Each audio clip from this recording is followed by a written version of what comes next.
Oxidation numbers are simply a tool that allow us to determine if oxidation and reduction have taken place. Oxidation numbers are an arbitrary charge. We assign them to the more electronegative atom within a covalent bond.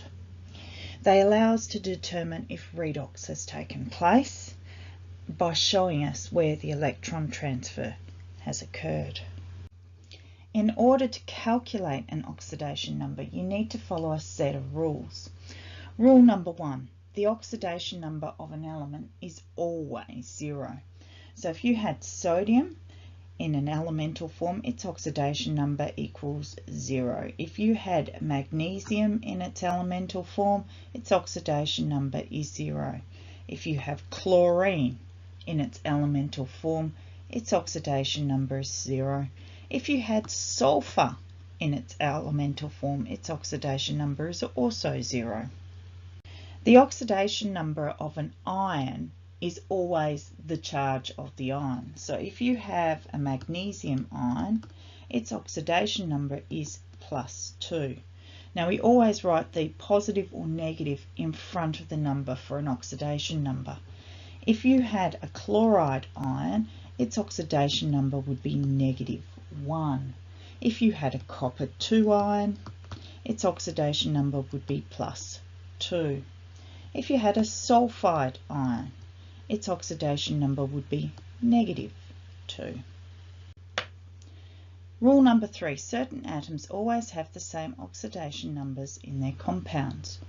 Group 1 atoms in a compound always have an oxidation number of +1. Group 2 atoms in a compound always have an oxidation number of +2.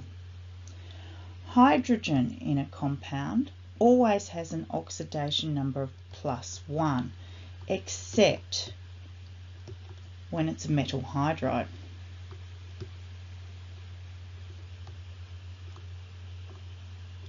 For example, in H2O, the hydrogen here will have an oxidation number of +1, but as a metal hydride, because the sodium has an oxidation number of +1, in this case the hydrogen would have an oxidation number of -1. Oxygen always has an oxidation number of -2, except in a peroxide,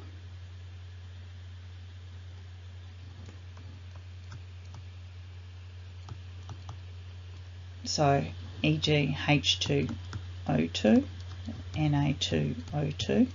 Here it has an oxidation number of -1, and except when bonded to fluorine, because fluorine is more electronegative. So in this case, the fluorine, being more electronegative, would have an oxidation number of -1, and the oxygen would have an oxidation number of +2. Rule number 4, the sum of all oxidation numbers in a compound must add to 0. Let's have a look at the example of water. In this case, we've got 2 hydrogen atoms plus an oxygen atom, and their sum of their oxidation numbers must be equal to 0. Each hydrogen has an oxidation number of +1. We know that the oxidation number of oxygen is -2, and this must sum to 0. 2 times +1 is +2. Take 2 equals 0, and as you can see, the sum to 0. If you looked at calcium oxide, now we know that calcium has an oxidation number of +2, and oxygen has an oxidation number of -2, and they must sum to 0 as well. So +2 add -2 must equal 0, and as you can see, +2 take 2 equals 0. Rule number 5, the sum of all of the oxidation numbers in a polyatomic ion must add to the charge on the ion. So for example, sulfate, In this case, the oxidation number of sulfur plus the 4 lots of the oxidation number of oxygen must equal the charge of the ion, which is -2. Sulfur has an oxidation number in this case of +6. Each of the oxygens has an oxidation number of -2, and this must sum to -2. So +6 take 8 equals -2, so -2 equals -2. Let's try another example. Ammonium ion. In this case, they must sum to +1. So nitrogen plus 4 hydrogens must sum to +1. Nitrogen in this case has an oxidation number of -3, plus 4 lots of hydrogens which have an oxidation number of +1 must sum to +1. -3 add 4 must equal +1, and surprise, surprise, +1 equals +1. Now let's try a couple of examples. You've been asked to calculate the oxidation number of sulfur in the compound calcium sulfide. So we know calcium sulfide has this formula, and we have the oxidation number of calcium plus the oxidation number of sulfur must add to 0 because it's a compound. We know that calcium, being a group 2 element, has an oxidation number of +2.